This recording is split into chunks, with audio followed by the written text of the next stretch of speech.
예, 모멘토 001이죠. 중3 엄마 자녀 성공 시스템입니다. 저는 튜터리 쌤입니다. 중3 영어 78점이 연세대 진학. 예, 모멘토는 중3 엄마로 하여금 자녀 성공하는 시스템을 몸에 배게끔 가르쳐 드리는 체제입니다. 그러니까 엄마가 멘토가 되는 거죠. 모자가 어미 모자입니다. 그 모멘토입니다. 예, 중3 때 영어를 78점 맞았다는 것은 하위권이란 뜻이고요.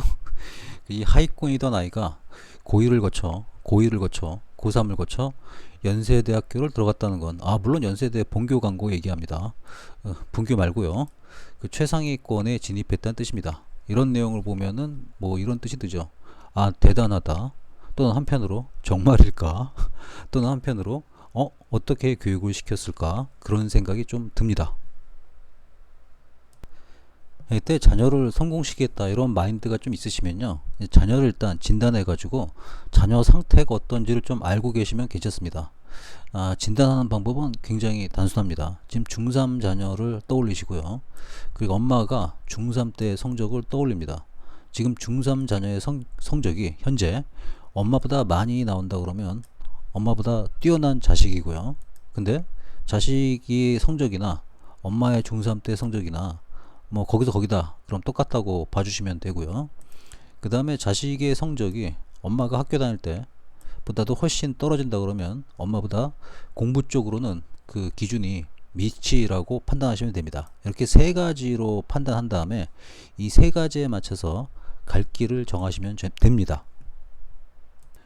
그리고 대처 방법도 굉장히 단순합니다.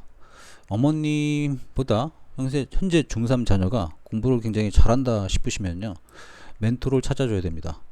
왜냐하면 어머님의 그 공부에 대한 개념을 훨씬 더 초월하는 사람이 필요합니다. 그래야지만이 자녀가 그 성장하는 것을 더욱 빠르게 성장을 시킬 수가 있어요. 자, 근데 자녀가 엄마하고 똑같다. 그럼 어떻게 하면 되냐면 엄마의 경험을 같이 공유하면 됩니다. 그러니까 엄마가 그냥 편안하게 가이드 역할을 해주시면은 굉장히 편안한 상태겠죠. 근데 자녀가 굉장히 못할 때는 어떻게 하냐, 엄마가 나서가지고 가지치기까지 다 해야만 됩니다. 그러니까 요걸 갖다가 항상 생각해야 되죠. 엄마보다도 훨씬 공부를 못하는데 엄마 입장에서는 이해가 안 되잖아요. 얘는 왜 이럴까? 그 질문이나 그런 생각을 하기 전에 그냥 가지를 쳐주세요. 그리고 가지치는 방법을 가르쳐 주시면 됩니다. 그리고 나서 어머님께서 해야 될 일은 뭐냐면 자녀를 체킹해야 됩니다. 체킹. 가르치라는 게 아니라 체킹만 해주시면 됩니다. 그러니까 자녀가 엄마한테 체킹 받는 게 이제 습관화되어 있으면 좋습니다. 습관. 일단은 체킹하는 시간을 정합니다. 이 약속 시간은 불변입니다. 그 어떤 핑계도 있으면 안 되고, 엄마 쪽에서도 있어서도 안 되고, 학생 쪽에 있어서도 안 됩니다. 불변입니다. 아무리 힘들어도 시간을 한번 정한 다음에 절대 바꾸지 마세요. 굉장히 중요합니다. 굉장히 중요해요. 그리고 체킹을 매일 합니다. 체킹을. 이때 체킹을 하실 때 주의사항이 있는데, 엄마는 아이한테 그 어떤 코멘트도 하지 않습니다. 이게 되게 중요하죠. 엄마가 아이한테 코멘트를 하는 순간 아이는 잔소리로 이해를 하게 되고 짜증을 내게 되고 결국 이 시스템은 무너집니다. 그러니까 엄마는요, 절대 체킹만 하고 아무 말도 하지 마세요. 그래서 뒤에다 제가 적어놨죠. 아닥을 실천합니다. 아닥이 뭐 좀 멋진 말이죠. 아가리 닥쳐. 좀 멋진 말로 하면 혀통제, 말통제. 그 어떤 말도 하지 마세요. 칭찬도 하지 말고, 그리고 더더욱 비난도 하지 말고, 어떤 코멘트도 하지 마세요. 그러니까 엄마랍시고 이것저것 뭐 이건 더 해야 되지 않겠니? 저건 더 해야 되지 않겠니? 저건 덜 하는 게 낫지 않겠니? 이런 거 하지 말란 말이에요. 이런 거 하는 순간 애는 하기 싫어져요. 그냥 체킹만 해주세요. 체킹만. 부족하면 부족한 대로, 그죠? 잘하면 잘한 대로. 그리고 이제 칭찬 같은 경우에도 그냥 무심결에 잘했어 그러지 말고, 정말 칭찬이 하고 싶다 그러면은 감탄하듯이 칭찬하세요. 칭찬 연습하세요. 가식미가 흐르는 게 아니라 진짜 칭찬, 진짜 놀라운 것 같은 느낌을 주는 칭찬, 그런 칭찬을 하세요. 그래서 이제 자녀를 진단한 다음에 체킹하는 것까지 어머님은 시스템으로 꼭 만드셔야만 됩니다. 그러면 중3 영어 78점도 연세대학교 진학하는 아이가 반드시 됩니다. 그래서 그 자녀 소통하는 시간을 또 별도로 만듭니다.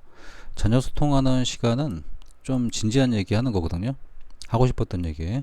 이거를 그때그때 하지 마세요. 그때그때 하시고 싶으시면은 아침에 1분에서 한 3분 정도, 길어도 5분 넘기지 않게 아침밥 먹을 때. 왜냐면 자녀의 시간을 뺏으면 안 되니까. 이해됐죠? 그리고 일주일에 한 번 정도 거기 소통 시간을 만들어 놓고, 이 소통 시간에 대해서는 10분 정도 합니다. 더 오랜 대화 하지 마세요. 뭐 이 얘기 저 얘기 하다 보면 대화가 길어질 수 있는데, 제가 얘기하는 10분은 뭐냐면 정말 하고 싶은 말, 엄마가 아닥을 하시느라고 참고 참았던 말, 그런 말들을 딱 10분 동안만 합니다. 그 이상 하지 마세요. 절대로. 이 정도는 아이들이 받아들입니다. 그래서 이걸 갖다가 언제까지 시스템을 받아 유지하냐면은 고등학교 3학년 때까지 이 시스템을 그대로 유지합니다. 이게 습관이 되려면은 중2, 중3 때 습관이 들어야 돼요. 그래야지만 고등학교 가서도 이렇게 소통을 할 수 있게 됩니다. 그래서 어머님은 그 일주일에 한 번 소통하는 시간을 통해 가지고 애를 모니터링을 할 수 있어요. 애가 지금 날라리가 되어 가는지 아닌지, 고등학교 생활을 잘하고 있는지 없는지. 또 어머님 같은 경우에는 그 애들을 키우니까 얼마나 귀신같이 잘 알겠어요. 잘 알잖아요. 근데 잘 알아가지고 하고 싶은 말이 넘치고 넘칠지라도 일주일에 한 번만 딱 진하게 10분 소통을 하시면 되겠습니다. 그래서 이 단계별로 이 세 가지를 골자로 해가지고 어머님만의 교육 시스템을 만드셔야 돼요. 그렇게 되면은 어머님이 시간을 많이 쓰지 않습니다. 하루에 많이 써봤자 한 10분, 또는 많이 써봤자 암만 많이 써도 30분. 그러니까 그 정도 범위 내에서 그 자녀를 체킹을 꾸준히 해주세요. 그러니까 기분대로 체킹하면 안 됩니다. 이게 이제 습관이 되셔야 되죠. 왜 이렇게 해야 되냐? 대학 보내려고. 그러니까 대학 보내는 거 관심 없으신 분은 이대로 안 하셔도 됩니다. 자, 중3 영어 78점이 요 방식대로 꾸준히 하시게 되면은 연세대학교 진학할 수 있습니다.